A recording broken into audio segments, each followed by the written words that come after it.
the dismissal of November 11, 1975, for folks who don't follow Australian politics, involved the Governor General, Sir John Kerr at the time, dismissing the elected Prime Minister, Labour Party Prime Minister Gough Whitlam, installing a Conservative Party of Malcolm Fraser as the Prime Minister, who would then supervise the election, dismiss Parliament, and then win the next election, which established the Fraser government, the Conservative majority in Parliament. The dismissal involves Kerr's actions, which Whitlam had a variety of options and a variety of advanced knowledge that it was coming. But for many Australians currently discussing it, and for many Australians who discussed it at the time, and there's a lot of argument about what Whitlam could have done, should have done, and so forth. But what is very interesting now for our audience, we've talked about Venezuela, we've talked about Iran, we've talked about Syria, we've talked about regime change in Russia. These US objectives, implemented covertly or militarily, were pursued in Australia.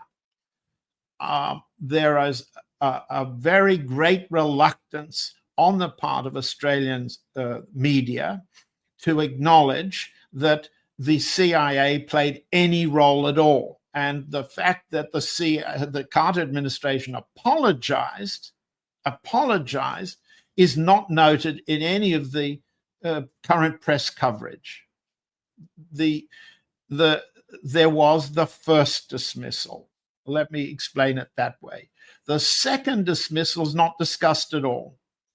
By 1977, Kerr, as a Governor General, represented a deep polarization and split in the Australian electorate.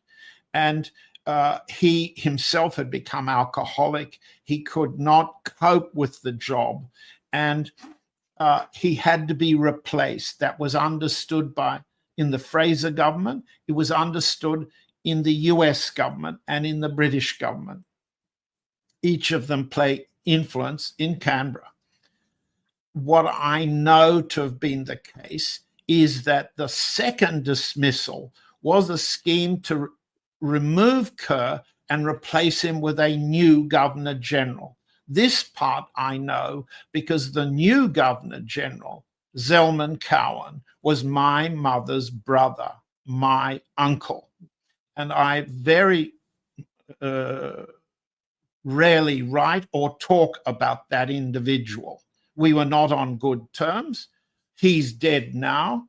And my mother's requirement of me never to say what I knew about Zelman Cowen ended when my mother died in 2017. Zelman Cowen was the selection of the United States government and the CIA for Governor General. How do I know? Because Malcolm Fraser told me that we had a meeting in his retirement. I'm just looking up the dates. And I was sworn not to repeat what had been said. And he died 2 years later. So that promise ended with him. But essentially, Fraser said he had never heard of Zelman Cowen before he called him to Canberra to meet and said, "I'm appointing you Governor General." I asked Fraser if you'd never heard him or heard of him. He was a university professor, vice chancellor of a university. Why did you pick him?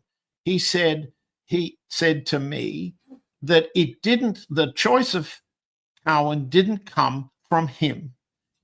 And he was very vague as to where it came from.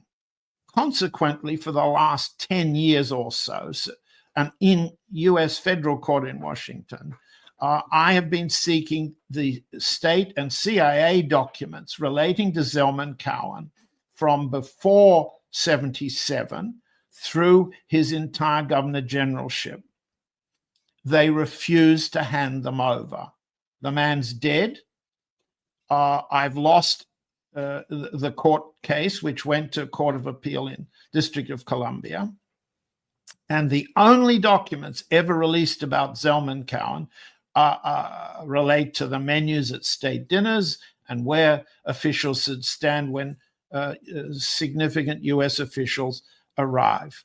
The reluctance of the US to release information about that Australian is not matched by others. There have been great releases of Robert Hawke, an Australian Prime Minister, who was an informer for the FBI, an informer for the State Department. This is a common occurrence in the Australian government's history. So, to sum it up very quickly, what was unique about the Australian case was, first the CIA apologized and then began to plot the Governor General dismissal, which it succeeded in achieving, first.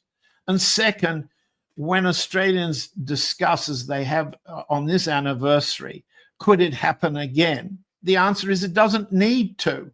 The great success of US intervention in Australian politics has been to make the Australian Labor Party and the Conservative or National Liberal Party so subservient to the United States, so trusted and controllable from a US point of view, you don't need to dismiss anybody anymore. And that's a level of success of penetrating a government, which some of our audience might recognize in Europe, certainly in Greece.